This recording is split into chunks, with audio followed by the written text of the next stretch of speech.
Hey guys, Mr. Milton here. Today we're looking at naming polynomials notes. At the end of the video, you should be able to name polynomials by degree and by number of terms, and you should be able to put a polynomial in standard form. Okay, let's break down the word a little bit. The prefix poly means many, and nomial means names or term. Okay, so polynomial means many terms.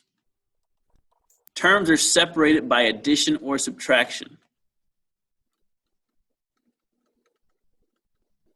Okay, so here's some polynomials. X squared plus 4x plus 5. Okay, 3xy squared. That works out. 4. These are all examples of polynomials. Okay, looking at here, classifying polynomials. What do the following polynomials have in common? Okay, so a bunch of them: 5x plus 2, 6x to the 4th minus 3x squared, x cubed minus 8, 7x to the 6 plus 4x squared. These are called binomials. Okay, because they have two terms.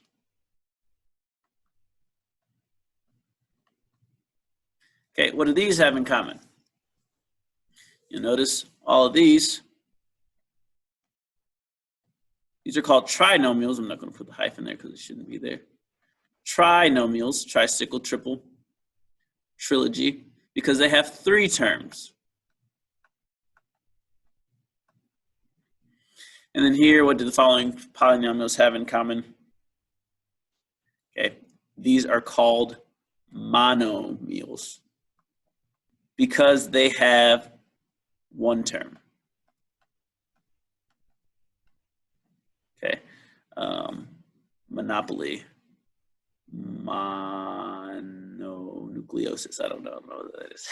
Anyway, mono is one. I can't think of another monopoly. Monogamy. There we go. Monopoly, monogamy, monotony.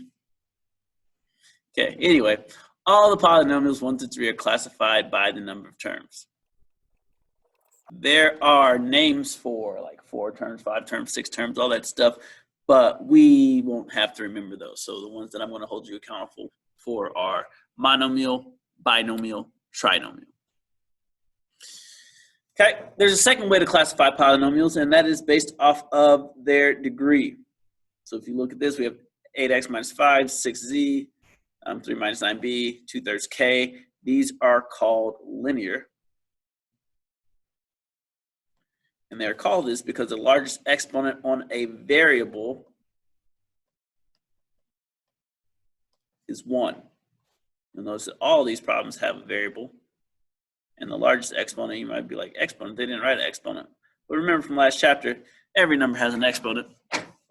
And if it's not written, then our assumption is that it's 1. What do the following polynomials have in common?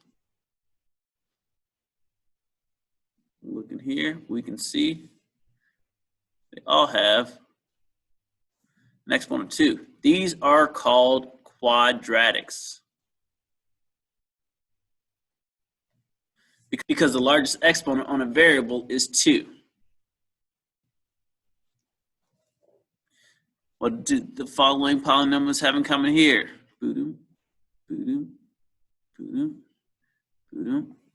These are called cubic functions because their largest exponent on a variable is a 3. Last set of these here, what do the following polynomials have in common? Notice there's no variables.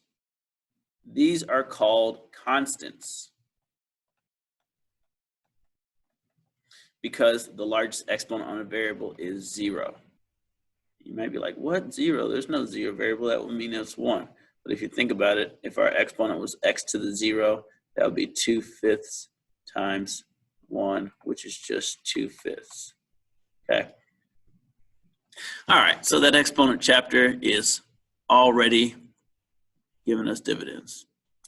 So says all the polynomials 4 through 7 are classified by, oh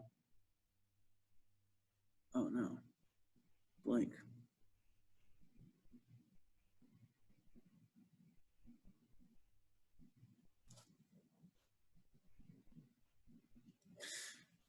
So all of the polynomials in 4 through 7 are classified by degree, which is a polynomial's largest exponent on a variable.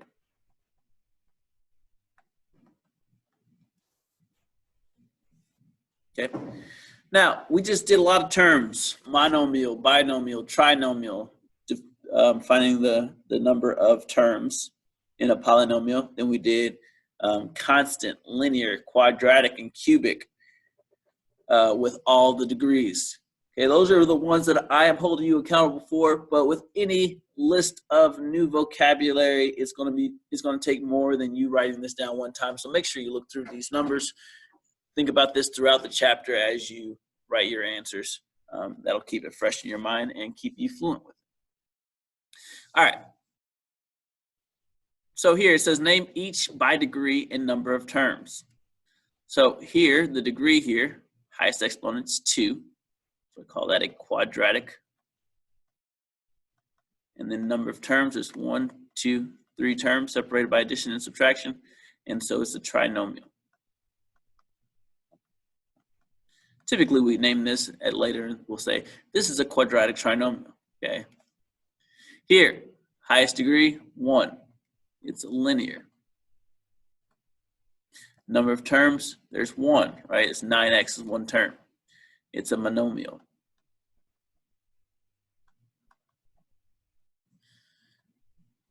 Last one here, 11x squared plus 2x to the third. Highest degree, cubic. Number of terms, 2, so binomial. Okay, standard form of a polynomial. To write a polynomial in standard form, you write the terms in order from highest exponent to lowest exponent.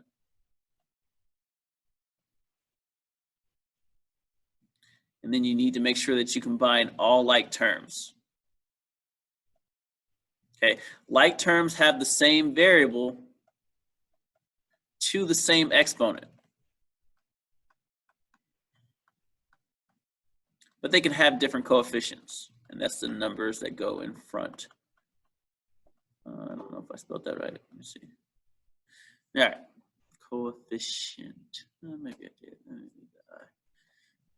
Okay, so it says write each in standard form, then name the polynomial in the 2 ways, by degree and by number of terms. So standard form tells us we need to go highest exponent first, then the next. Okay, remember that when we do this, the sign in front of our term belongs to that term. So here, this is negative 2x to the third plus 5x squared.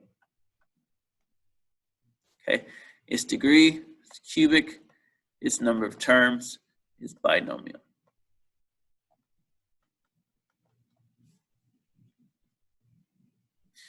Number 2, okay, standard form. Again, we're trying to combine like terms here. We should see 4z and 3z. And so we have this is 7z. We want to make sure that we put that together. Okay, now as we look through all of our terms, the highest exponent is 2, so 7z squared. 7z is positive, plus 7z minus 5. Okay, so you'll notice we added 4z and 3z together because they're both z to the first power, but we will not add 7z squared and 7z together because this is z squared, this is z to the first power, not like terms. Okay, so when we name this off a degree, we call this a quadratic. When we name it off the number of terms, we call it a trinomial.